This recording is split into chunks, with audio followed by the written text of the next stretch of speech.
Bonjour à tous.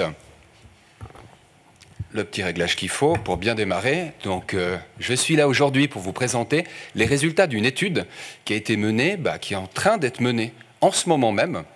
C'est en fait les premiers résultats que je vais vous présenter. Alors après un voyage quantique avec différentes escales, on a eu un bout aux États-Unis, un bout en Chine. Moi, c'est un atterrissage en Suisse romande et une prise de température sur comment est vécue aujourd'hui la transformation digitale.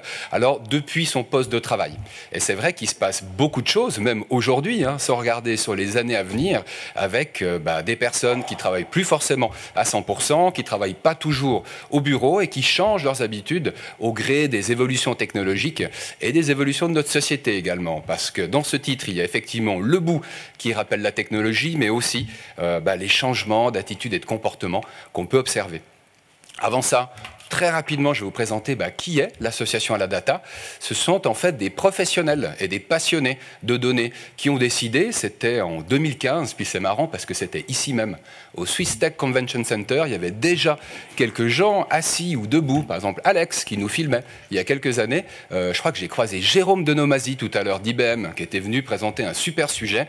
Eh bien nous, en fait, on lançait l'association à la data dans le but de démocratiser toutes les questions qu'ils pouvaient avoir autour des données.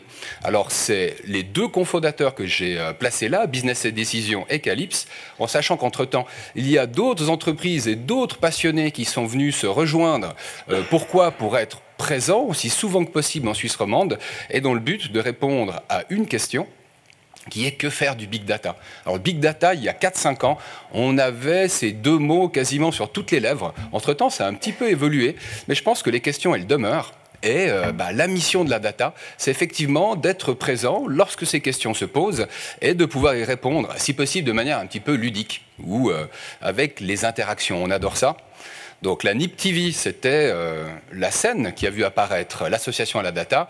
La data s'est ensuite concentrée sur deux événements autour du médical en 2016 et en 2017. On a voulu en fait faire échanger les équipes administratives et technologiques d'une part avec les équipes de praticiens qui ne se parlent pas aussi souvent que ce qu'on voudrait. Et puis c'était un interface de plus qui a permis cette rencontre. On était également très présent l'année passée sur 4 événements. Il y en avait déjà 2 que je peux attribuer au prochain speaker, Jérôme Berthier, et à son Empowerment Foundation. Un, c'était l'Empowerment Summit à l'ECAL.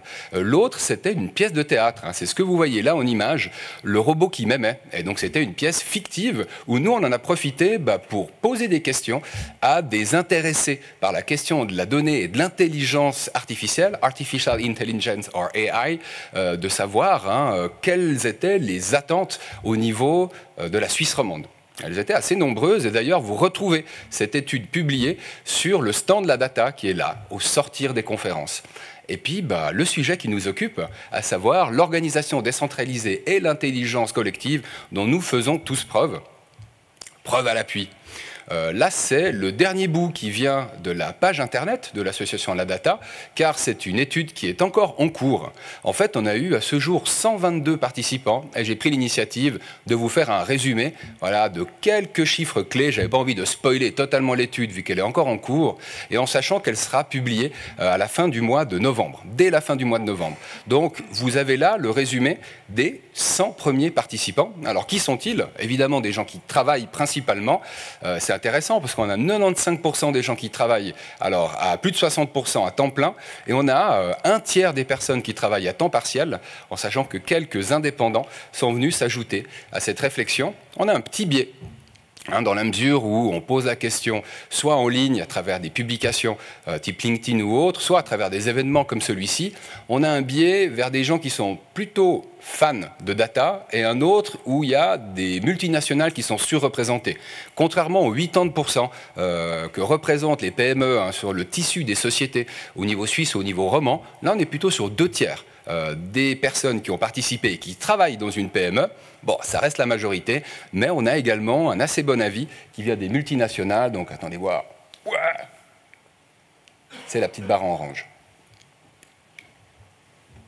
Et à qui est-ce qu'on s'est adressé? Alors là, je vous ai simplement mis en rouge ceux où on a eu plus de 10 réponses à ce stade. On n'en a juste pas 10 avec la finance, puisqu'on n'a que 9 réponses. Mais grosso modo, on s'adresse surtout à des personnes qui travaillent en administratif, en sachant qu'on a à peu près un tiers des personnes qui ont répondu, donc sur ces 100 premiers participants, et qui se déplacent au moins la moitié du temps. Donc une bonne idée de ce qui se passe au bureau, mais aussi de ce qui se passe à l'extérieur du bureau.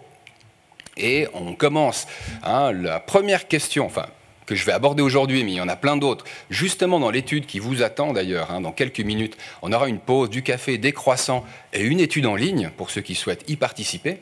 Et la question, en fait, c'est tourner autour des perceptions. Finalement, à quel degré d'avancement est-ce qu'on perçoit l'organisation dans laquelle on travaille aujourd'hui en termes de processus de transformation digitale? Une question qui n'est pas facile, parce que c'est par rapport en fait, aux perceptions. Et puis ce que vous avez là, en fait, les réponses qui ont été données par ces 100 interviewés, où on a grosso modo un quart de ces personnes qui se considèrent dans une organisation qui est plutôt avancée ou très avancée.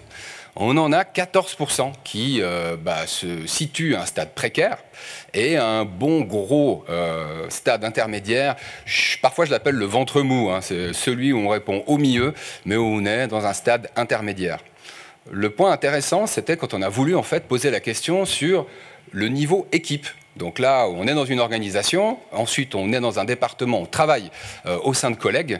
Et c'est étonnant de voir quand on rapproche en fait ces collègues, quand on parle plus de toute une organisation, mais des gens qui partagent le bureau, on se retrouve en fait avec près de 40% des personnes qui sont perçues à un stade avancé ou très avancé. C'est intéressant parce que la proportion que j'ai appelée entre guillemets en off les boulets, il reste à peu près stable. 13 ou 14% qui se disent tiens, on est dans une équipe à un niveau d'avancement précaire en termes de transformation digitale. C'est marrant de voir comme la proportion, en fait, plus on se rapproche de soi et plus en fait les boulets disparaissent. Ce qui me rassure en fait sur le syndrome de l'ego qu'on aborde parfois. Mais là, tout d'un coup, quand on demande aux personnes, quand on leur parle d'elles, il y en a plus de la moitié qui tout d'un coup sont à un stade avancé à très avancé. C'est presque à se demander où se trouvent les autres au sein de l'organisation, qui étaient pourtant un certain nombre à pas être si avancés que ça. Je crois vraiment qu'on est sur la question des perceptions des uns versus soi-même.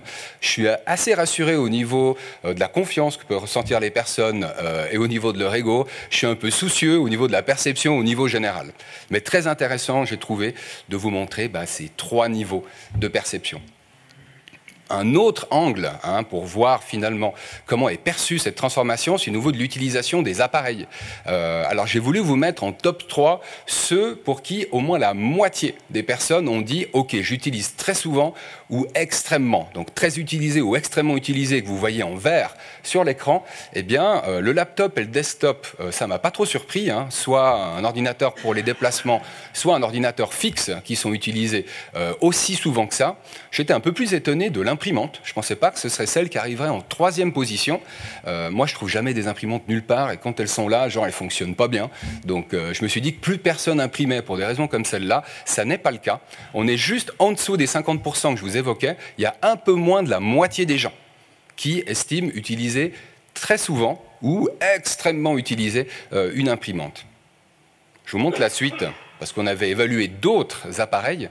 Et celui qui m'a étonné, en fait, c'est 2 positions, celle du téléphone fixe et celle du mobile. Ça résonne peut-être par rapport à un des derniers points qu'a abordé Haig, où il se disait, mais c'est quoi la prochaine étape après l'app ? Moi, j'ai envie de dire que là, on est en train de voir la fin de l'étape du téléphone, qui a pourtant rendu plein de services jusqu'à aujourd'hui. Et j'avoue que ça m'a vraiment intrigué, cette position du téléphone que moi j'attendais un petit peu au-dessus. J'ai eu un coup de bol ce dimanche, et puis peut-être que ceux qui ont lu le Matin Dimanche se rappellent de cet article qui annonçait que nous vivions l'irrésistible déclin de la conversation téléphonique. Il semblerait que nous téléphonions moins, donc à l'échelle mondiale, et c'est une observation qui est visible depuis 2015 déjà. Voilà, c'est des observations qui ont été initiées aux États-Unis. Peut-être que vous avez noté, comme on est moins souvent dérangé dans un transport public par un gars qui hurle au téléphone ou des sonneries désobligeantes, eh bien, c'est quelque chose qui devrait s'accentuer, alors qui aujourd'hui est remplacé par passablement d'apps, des apps de chat comme WhatsApp qui remplacent ou la conversation téléphonique ou le téléphone. C'est très intéressant cet article, je vous invite à le lire. Il donne quelques explications d'ordre sociologique, comme quoi ça peut devenir anxiogène en fait, d'échanger, notamment avec un inconnu, et notamment au téléphone, quand on n'a que la voix.